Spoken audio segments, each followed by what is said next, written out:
തെന്നിന്ത്യൻ സിനിമാ പ്രേമികൾ ഒന്നടങ്കം കാത്തിരിക്കുന്ന ചിത്രമാണ് ജയിലർ 2. നെൽസൺ ദിലീപ് കുമാർ സംവിധാനം ചെയ്യുന്ന സിനിമയുടെ ചിത്രീകരണം പുരോഗമിക്കുകയാണ്.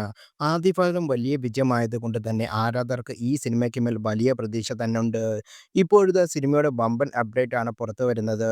ചിത്രത്തിന്റെ ആദ്യ ഭാഗത്തിൽ മലയാള താരം വിനായകൻ അവതരിപ്പിച്ച വർമ്മൻ എന്ന വില്ലൻ കഥാപാത്രം ഏറെ ശ്രദ്ധ പിടിച്ചിരുന്നു. രജനിക്കൊപ്പം കട്ടയ്ക്ക് നിന്ന വില്ലനായിരുന്നു വിനായകൻ്റേത്. ഇപ്പോഴത്തെ രണ്ടാം ഭാഗത്തിന് വിനായകൻ ഉണ്ടാകുമെന്നാണ് റിപ്പോർട്ടുകൾ പുറത്തുവരുന്നത്. ആദ്യ 2 ദിവസത്തെ ഷൂട്ടിങ്ങിനായി വിനായകൻ ജോയിൻ ചെയ്തു എന്നാണ് ട്വിറ്റർ ട്രാക്കർ റിപ്പോർട്ട് ചെയ്യുന്നത്. ഫ്ലാഷ് ബാക്ക് സീൻ ഉൾപ്പെടെ ഭാഗങ്ങളാകും ഇതാണെന്ന് സൂചന. ചിത്രത്തിൽ സൂപ്പർ സ്റ്റാർ രജനികാന്തിനൊപ്പം ഒരുപിടി മലയാളി താരങ്ങളും അഭിനയിക്കുന്നേക്കാളും ഉണ്ട്.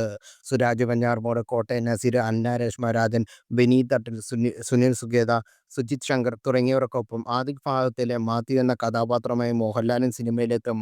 മികച്ച റോളുകൾ തന്നെയാണ് നെൽസൺ ഈ മലയാളികൾക്ക് നൽകുമെന്ന് പ്രതീക്ഷിച്ച. നിലവിൽ കോഴിക്കോടാണ് സിനിമയുടെ ചിത്രീകരണം നടക്കുന്നത്.